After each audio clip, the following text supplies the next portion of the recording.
Alright, so today we're going to be talking about something called implicit differentiation.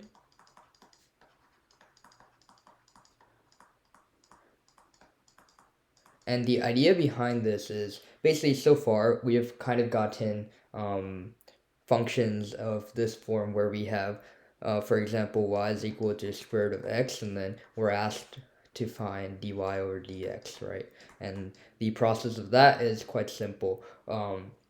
Where we kind of have been given y in terms of x, and we're just trying to differentiate this. And this, by the way, is just 1/2 root x, or the derivative is just 1/2 root x. So what if we're not really given y and x separated, and we want to find the derivative of y with respect to x? So for example, if I can, like this function right here can be also written in this form: y squared is equal to x, right? And so what if we were given this and we were also told to just find dy over dx? One thing you could do is to convert this into, well, take the square root of on both sides and convert this back into y is equal to square root of x, and after that find the derivative like pretty naturally. And it's possible with this equation, this function, because the terms are separable. But there's cases, and I'll show you, where both y and x cannot be separable, but we still want to find the derivative of y with respect to x. And how we go about that is through implicit differentiation. And so the idea is we can take functions of this form, or functions of any form, where we don't really have the two functions that we care about, like how one changes with respect to the other. We don't really have them separated, but we still want to find how they kind of relate together. And so how do we go about that? So we know, let's say we're given y squared is equal to x, and we know we want to find dy over dx, right? How do we go about that, right? And so we kind of learned with the chain rule of, we can kind of treat, at the end we want the product of, or we want this term dy over dx, and we can kind of find the change of each variable with respect to another one until we get into this form. And so we can take the derivative with respect to every single term until we get it with respect to x. And what I mean by is, to find the derivative of this is the same thing as finding d over dx of y squared, right? And then we have to take it on both sides is equal to d over dx of x. And we know this is this, the right side is just 1, right? But how do we go about the left side? This is in terms of y, not x. So, but we know through the chain rule that this is just d over dy of y squared. And then we can multiply that by times dy over dx. And if we were to know how that works, then we would get d over dx because of the chain rule. So we do know what d over dy of y squared is 2y, but we don't know what dy over dx is. As a matter of fact, that is what we're solving for, right? And so we can kind of treat dy over dx as a variable now, because now we have it in our equation, and we have it in our equation, and we can just solve for it. And so if we divide by 2y on both sides, we get dy over dx is equal to 1 over 2y. And essentially what we did was we solved for dy over dx, and this is basically what the question was asking. And you might be wondering, like, why is 1 over 2, why are you getting 1 over 2y here and 1 over 2 square root of x up here, when I claimed in the beginning that they were the same thing? But if we were to solve for y, which in this case we can easily, we know that y is equal to square root of x, and if I were to substitute it here, I do get the same result, 2 divided by square root of x. So we essentially leverage the chain rule here to do something called the implicit differentiation. And it might not be clear why this is so powerful, because in this case, y squared equals x is a very simple equation, and you could easily just solve for x or solve for y, and then proceed with your usual calculus to find the derivative. But when in cases where the two terms that you want to find the derivative with respect to is not separable, then this is very powerful. And so let's actually see examples of that with more complex equations. So let's think about this second example where we have 2y is equal to x squared plus sine y, and the question is find dy over dx, right? Now, clearly, if we try to solve for y, it's going to be pretty tough, right? I mean, we can try to get, 2y minus sine y uh, is equal to x squared. And now how do I get y separated, right? You can't really separate out this 2y because this other y here is inside of the sine function. So we're not going to have any luck trying to separate y, get y in terms of x, and, then use our usual derivative rules to find dy by dx. So we have to use implicit differentiation, and in situations like this where you'll often see equations, expressions where you can't separate the two terms that we're interested in, is where implicit differentiation really shines, and it's very powerful. So let us use implicit differentiation. So let me just use this original form. So 2y is equal to x squared plus sine y.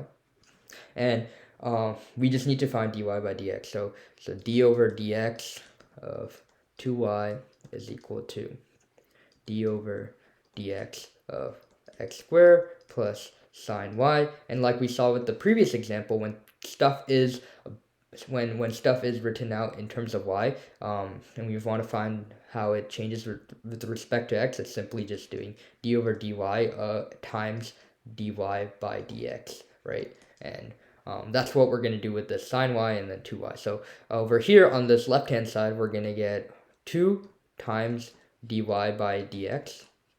And then on the right hand side, we're going to get 2x plus cosine y because of, again, d over dy. And then we need to multiply out dy over dx, right? And in the end, we want to find dy by dx. Now this is just turned into, solve for a variable case. And so we need to get dy over dx on one side, and then we can easily solve for it. So I can just do 2 dy over dx minus cosine y times dy over dx is equal to 2x. And then I can take dy over dx common, and then I have 2 minus cosine y is equal to 2x, and then hence, let me continue it over here, 2x divided by 2 minus cosine y is equal to dy over dx, and that is our solution. So clearly this this derivative could not have been solved without the use of implicit differentiation, and hopefully you guys can kind of see how powerful this tool really is. Yeah, and so we've just been dealing with the first derivatives, but we can really use implicit differentiation to find out any magnitude of derivatives, and honestly and actually we can kind of leverage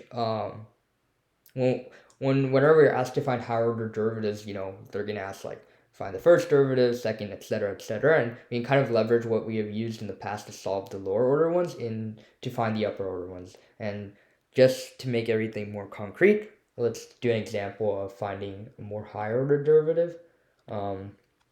So let's say we want to find d squared y over dx squared of this equation, 2x cubed plus 3y squared is equal to 8, right?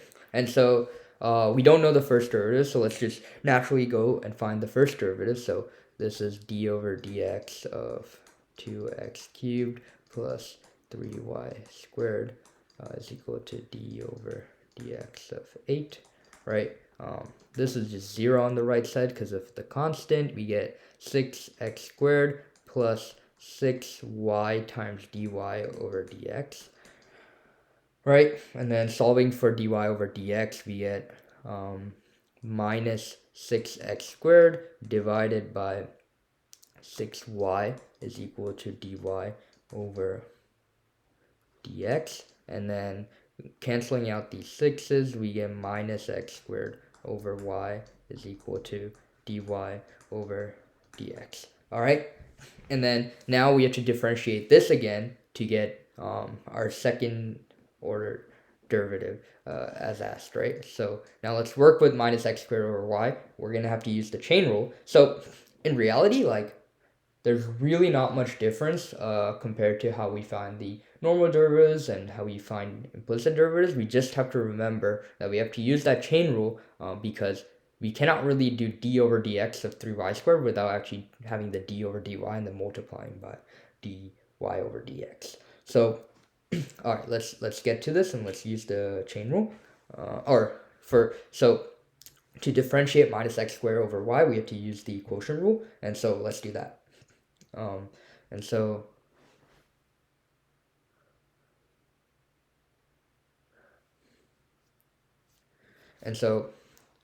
when we use the quotient rule, we're going to get minus 2x times y minus, and then minus x squared times 1, and then dy over dx divided by y squared, right? When we differentiate it again, so just simplifying out terms, we get minus 2xy plus x squared times dy over dx over y squared is equal to d squared y over dx squared.